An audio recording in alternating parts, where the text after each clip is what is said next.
The house was empty, and here I sat in a musty, dark living room on a beautiful sunny Hawaiian day, waiting to talk to a cheapskate who exploited children. I could hear him rustling around the office, talking on the phone, and ignoring me. I was ready to walk out, but for some reason I stayed. Finally, 15 minutes later, at exactly 9 o'clock, Rich Dad walked out of his office, said nothing, and signaled with his hand for me to enter. "I understand you want a raise, or you're going to quit," Rich Dad said as he swiveled in his office chair. "Well, you're not keeping your end of the bargain," I blurted out, nearly in tears. It was really frightening for me to confront a grown-up. "You said that you would teach me if I worked for you." "Well, I've worked for you. I've worked hard. I've given up my baseball games to work for you, but you haven't kept your word, and you haven't taught me anything. You are a crook like everyone in town thinks you are. You're greedy. You want all the money and don't take care of your employees.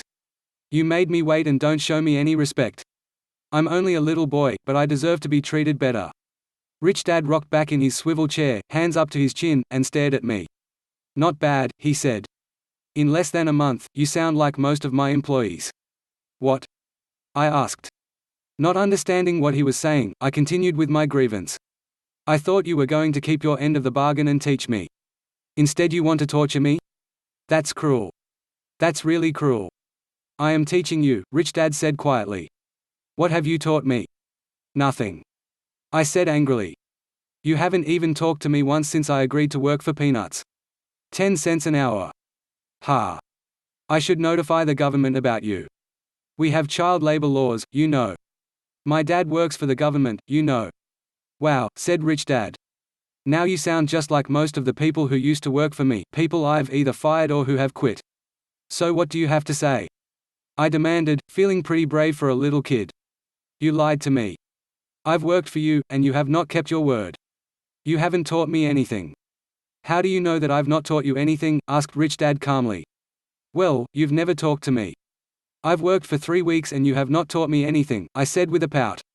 "Does teaching mean talking or a lecture?" Rich Dad asked. "Well, yes," I replied. "That's how they teach you in school," he said, smiling. "But that is not how life teaches you, and I would say that life is the best teacher of all. Most of the time, life does not talk to you. It just sort of pushes you around. Each push is life saying, 'Wake up. There's something I want you to learn.'" What is this man talking about? I asked myself silently. Life pushing me around was life talking to me? Now I knew I had to quit my job.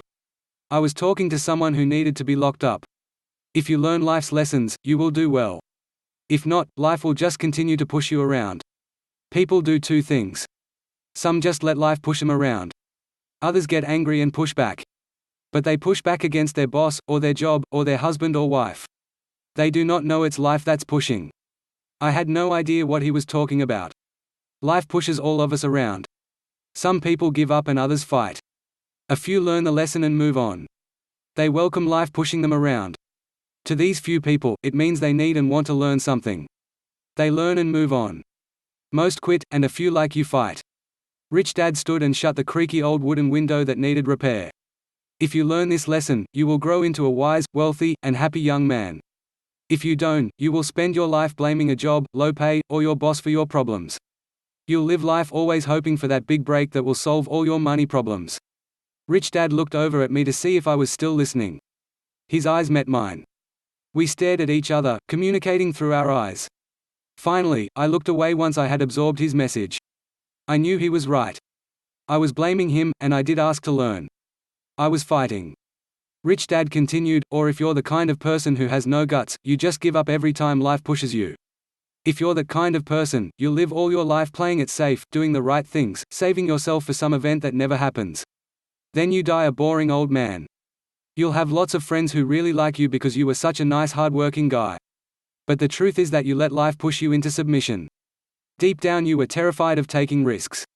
You really wanted to win, but the fear of losing was greater than the excitement of winning. Deep inside, you and only you will know you didn't go for it. You chose to play it safe.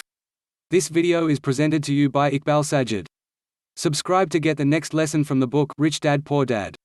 Turn script to video like this. Get 25% discount at vidnami.iqbalsajid.com. Please subscribe to iqbalsajid.com. Thank you for watching, hope you got the lesson in this video. Check out these cool videos.